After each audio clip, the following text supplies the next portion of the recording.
Okay. आज हम वैद्युत क्षेत्र की तीव्रता को पढ़ते हैं। तो वैद्युत क्षेत्र की तीव्रता वैद्युत क्षेत्र में किसी बिंदु पर क्षेत्र का मान, या इसको हम कह सकते हैं वैद्युत क्षेत्र की तीव्रता, उस बिंदु पर रखे एकांक धन परीक्षण आवेश पर लगने वाले बल से उसको नापते हैं।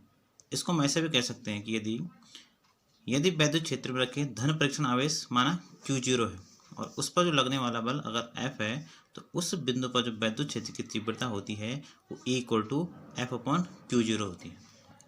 अर्थात वैद्युत क्षेत्र की तीव्रता बल और उस वैद्युत क्षेत्र में रखे धन परीक्षण आवेश के अनुपात की निष्पत्ति होती है। अब हम जानते हैं कि जो F होता है, F का जो मान होता है, यानी जो हमने कूलाम का नियम निकाला था, वहाँ से जो F का मान था वो था 1/4πε0 Q, और यहाँ पर हमने परीक्षण आवेश Q0 माना है। अर्थात यहाँ पर इस प्रकार की प्रोसेस है, यहाँ पर एक आवेश Q है और एक आवेश Q0 यहाँ पर है। तो यहाँ पर जो आवेश हो जाएंगे वो Q×Q0 हो जाएंगे, और माना इनके बीच की जो डिस्टेंस है वो R है, तो F=1/4πε0 Q0/R², और पहले से यहाँ पे 1/Q0 स्थित है, तो Q0 से Q0 कैंसिल हो जाएगा, यानी यहाँ पर E का जो मान आएगा वो आएगा 1/4πε0 Q/R², यानी वैद्युत क्षेत्र की तीव्रता को जो सूत्र होता है वो E=1/4πε0 Q/R² होता है।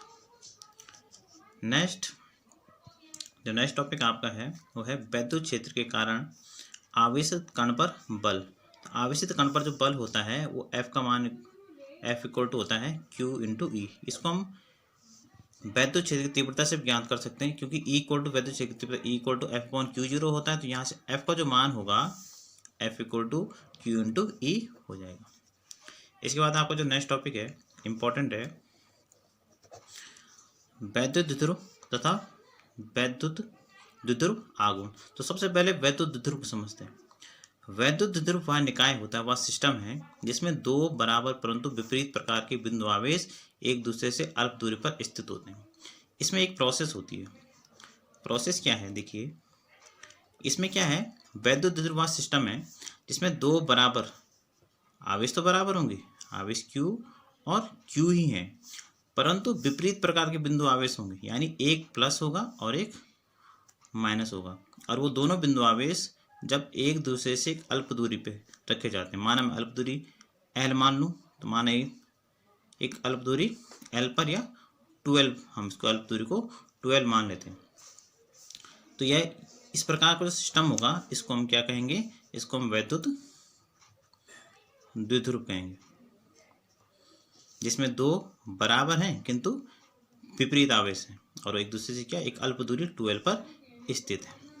अब देखिए नेक्स्ट इसमें है वैद्युत द्विध्रुव आघूर्ण। अब वैद्युत द्विध्रुव आघूर्ण क्या होता है, किसी एक आवेश, इन दोनों में से कोई एक आवेश ले लेना है तथा दोनों आवेशों के बीच की अल्प दूरी, इन दोनों आवेशों के बीच जो अल्प दूरी है उनके गुणनफल को वैद्युत द्विध्रुव आघूर्ण कहते हैं। इसको P से नोट किया जाता है, यानी P का जो मान होगा, देखो परिभाषा में, किसी एक आवेश, इन दोनों में से कोई भी एक आवेश ले लेंगे, माना मैं आवेश Q ले लेता हूँ, और उन दोनों आवेशों के बीच की जो दूरी होगी, यानी इन दोनों आवेशों के बीच की दूरी कितनी है, 12 है, यानी 12, यानी हमारा वैद्युत द्विध्रुव आघूर्ण जो होगा P = यह आपका आ जाएगा 2QL।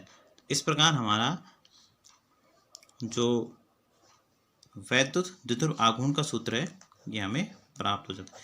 इस सूत्र का प्रयोग हमने आगे आने वाले दो जो निगमन है वैद्युत क्षेत्र की तीव्रता अक्षीय स्थिति तथा निरक्षीय स्थिति में, वहाँ पर इसका प्रयोग करना है। तो यहाँ तक आप इसको पढ़ लेंगे।